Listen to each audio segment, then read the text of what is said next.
back to Meet the Press. Thank you, Chuck. Let me just start with your reaction to the Attorney General's decision to appoint U.S. Attorney David Weiss, who was an appointee of the Trump and Pence administration, his decision to make him a special counsel in the Hunter Biden probe. Do you approve of that decision? Well, first, let me say, Chuck, I'm running for president because I think this country's in a lot of trouble.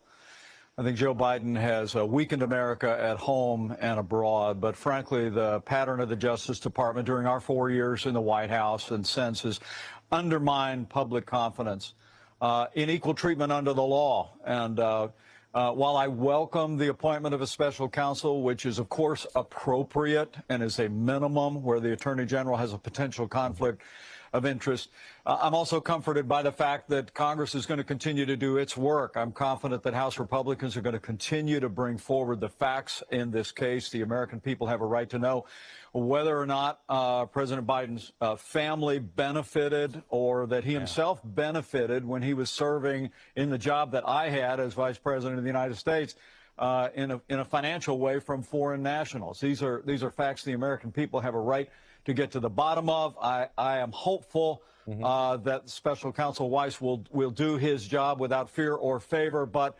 I have confidence that that Jim Jordan, Congressman Comer, and others will continue to do their job for the American people. Look, I couldn't help but notice you had said that the Justice Department, even in the 4 years that you guys oversaw it, you thought also didn't seem to conduct investigations fairly.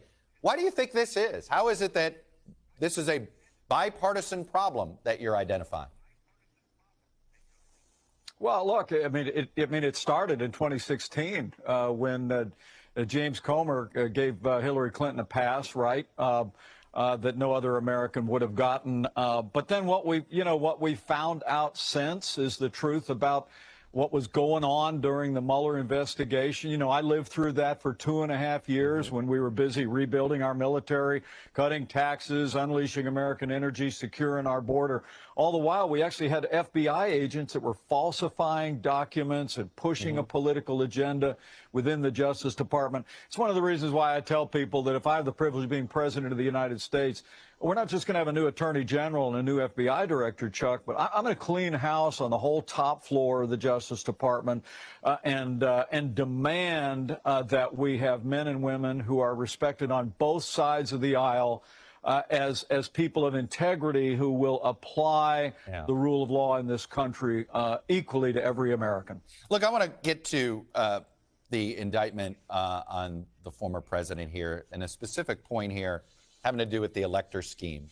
Because earlier this month, you told a colleague of mine here that you didn't know a lot about the efforts to secure fake electors until after the fact. But it was interesting in your book, you brought up the fake slate of electors in a meeting with the Senate parliamentarian on January 3rd. In your book, you said this: I asked her a direct question, referring to the Senate parliamentarian. Are there any alternate electors from any state? She told me there were not. I mentioned that I had heard that some alternate electors had been sent from several of the disputed states. So this was on January 3rd. What can you tell us about what you knew about this elector scheme on January 3rd that prompted you to ask this question? Well, I just heard what was being talked about in the press at the time, Chuck, but I thought it was important. Look, in January 2017, I took an oath to support and defend the Constitution of the United States. And under the Constitution, states certify elections. And while there were irregularities in states, maybe a half a dozen states around the country that changed the rules in the name of COVID, we challenged those in 60 court cases.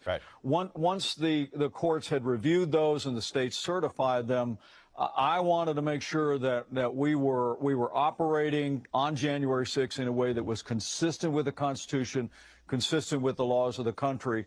And that's the reason that I sat down with the parliamentarian. I looked through the process. I was determined to hear the objections that Republicans were planning to bring, Chuck, and many did bring. I mean, you remember Democrats brought objections to Electoral College votes in 3 of the last 4 elections that Republicans prevailed. There's nothing unusual about that. None of it, but I did ask the parliamentarian. Under the law. I did ask the parliamentarian very directly, Chuck. I asked her because I was hearing rumors. I was reading in the newspaper that there were alternate electors.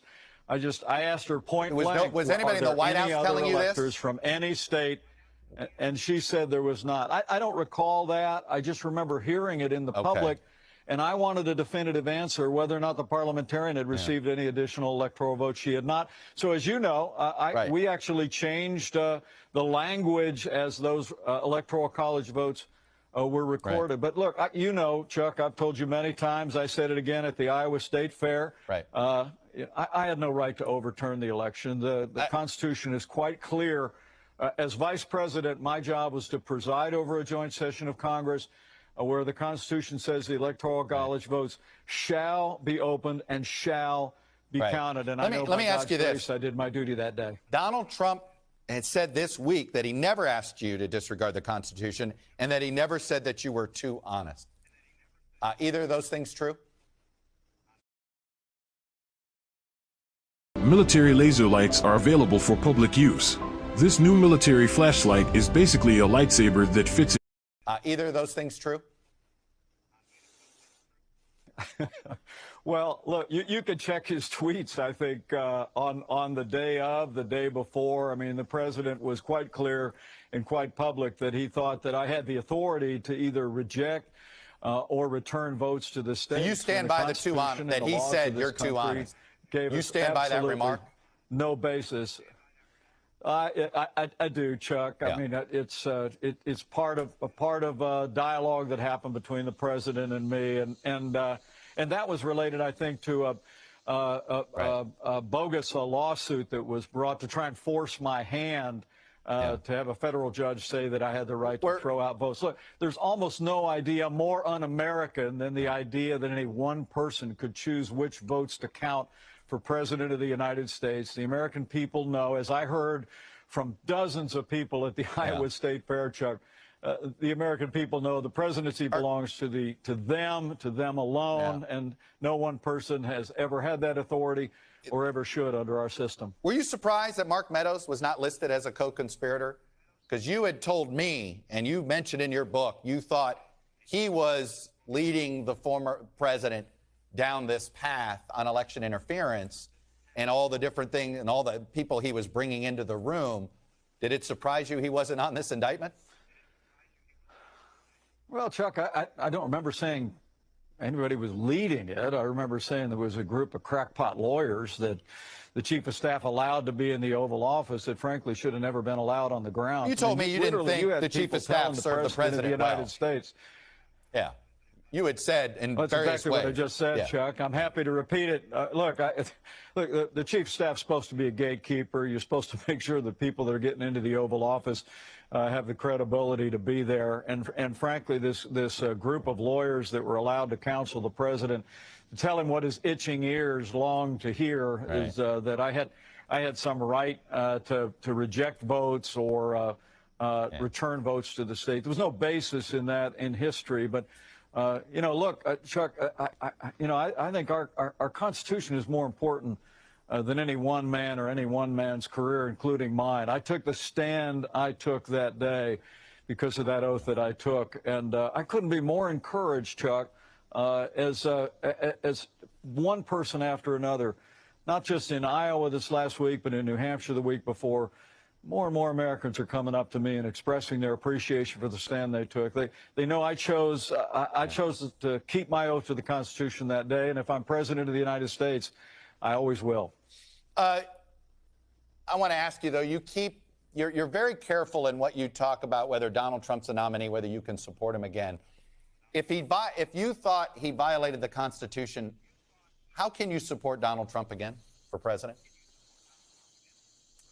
Well, Chuck, what I've said is I'm happy to meet the criteria for the upcoming Republican presidential debates. I'm incredibly proud that more than 40,000 Americans in just 9 weeks have supported our campaign, made it possible for us to qualify for the debate stage. And in fact, Chuck, I think I'm actually going to qualify for the second debate before we get to the first one, because more Americans are seeing that my consistent conservative record, my years as vice president, my years as a governor here in Indiana, my years as a House conservative leader for 12 years are really just what the nation Yeah. needs. This Do is you- no I'm time for curious, on-the-job do you- training. This is no time for Right. distractions. We need leadership on do you- day one. do you consider yourself- that'll be able to provide the team Right. and the vision Mr. to Vice turn President, this country around, and I can. Do you consider yourself a MAGA Republican? I'm incredibly proud of what we did in the Trump-Pence administration for 4 years, and you better believe it. In those 4 years, after 8 years of the slowest recovery since the Great Depression, 8 years under Barack Obama and Joe Biden that saw military cuts that hollowed out our military, 8 years of liberals on our courts.